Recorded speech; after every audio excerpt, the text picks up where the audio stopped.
Thank you, Madam Chair. I want to begin by echoing Ranking Member Whitehouse's remarks regarding the illegal firing of Commissioner Chris Hansen. The firing was without cause and contrary to existing law and longstanding precedent regarding the removal of independent agency appointees. As I mentioned during a previous committee hearing, Mr. Hansen was an exceptional public servant.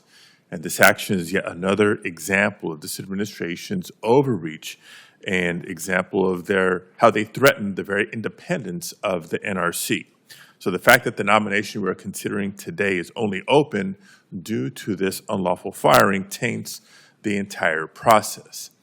Now, that being said, let me raise a couple of key questions. I remain deeply concerned, first of all, about the continued presence of DOJ at NRC. Also, as Ranking Member Whitehouse has referenced, their presence at the NRC threatens the very autonomy and subject matter expertise that we rely on to ensure nuclear safety and maintaining the trust of the American people. I asked this of current NRC commissioners during last month's NRC's oversight hearing. I want to ask it again today. Mr. Nieh, if confirmed, do you commit to ensuring that any DOJ staffers, even if they are labeled as, quote, DOE detailees, do not dictate policy to NRC staff or have veto power over NRC staff? Yes or no? Yes, Senator. Thank you. Now, do you support the separation of nuclear safety and nuclear promotion responsibilities between NRC and the DOE? Yes or no? Yes. Thank you very much. Do you agree that the NRC staff have unique and critical expertise necessary to license new reactors as compared to the expertise at DOE or the DOD? Yes or no? Yes. Thank you very much. Good answers. I also want to move on to another topic. Now, nearly 40% of Americans live within 3 miles of high-risk chemical facilities and are at an increased risk as a result of cancers, respiratory illnesses, and other preventable illnesses from exposure to toxic chemicals. Now, despite TSCA's mandate to evaluate risks to groups with greater exposure or susceptibility than the general population, the EPA recently proposed a rule to no longer include what was referenced as overburdened communities from the regulatory addition of, quote, potentially exposed or susceptible subpopulations, end quote.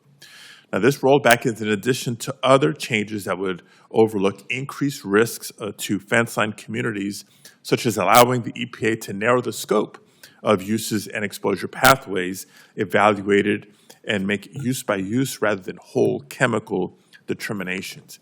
Question for you, Mr. Troutman, do you agree that there are communities that face disproportionate health risks because of proximity to chemical facilities? Senator, I appreciate the question, and the rule which I believe you're referring to is the proposed risk evaluation rule, which was noticed for comment just a short time ago. And as you know, Senator, that rule has been proposed in various iterations in 2017, 2024, now again in 2025.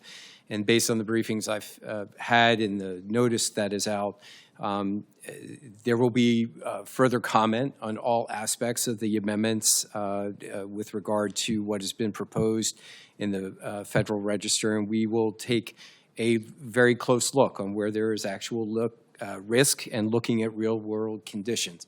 So we expect to review those comments in a timely manner. I'm aware of the background, appreciate the additional context. I think my question is pretty straightforward. Do you agree or disagree that there are certain populations with disproportionate risk based on disproportionate exposure, yes or no? Senator, where the statute that's been enacted by Congress instructs with regard to those risks, we will follow the statute and the authorization. Do you believe there are certain communities with disproportionate exposure and therefore risk or not? Senator, where the statute indicates those. Okay, I'm disappointed because it's a pretty straightforward question. Geographic proximity is easy to understand. The data is absolutely there. And so my follow-up question, if that was more of a common sense response to my first, was if these considerations are being taken away, is there any new framework that you would have in mind to evaluate or address these increased risks? Or would you simply leave fence line communities to their fate by declining to take any action to properly protect them? Senator, I appreciate the question. And without prejudging an outcome, but I'd like to see where the comments come in on this rule and consult with the subject matter experts and understand where changes need to be made. Thank you, Madam Chair.